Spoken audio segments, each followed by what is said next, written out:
যশোর জেলার শার্শা উপজেলায় কৃষিকে সামনে রেখে এগিয়ে চলছে দেশ।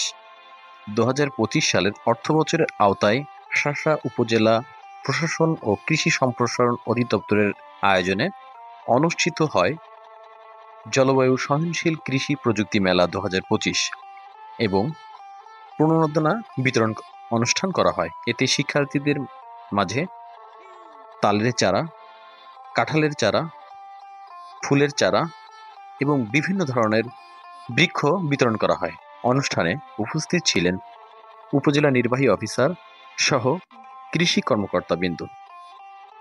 বক্তারা কৃষির উন্নয়নের প্রযুক্তির ব্যবহার ও জলবায়ু পরিবর্তনের সঙ্গে খাপ খাইয়ে নেওয়ার গুরুত্ব তুলে ধরেন। এটি ছিল একদিকে শিক্ষার্থীদের সচেতনতা বৃদ্ধির প্রয়াস, অন্যদিকে কৃষকের জন্য একটি বাস্তব সহায়তা। এই আয়োজনের মাধ্যমে কৃষির প্রতি নতুন প্রজন্মের আগ্রহ যেমন বাড়বে, তেমনি দেশও এগিয়ে যাবে টেকসই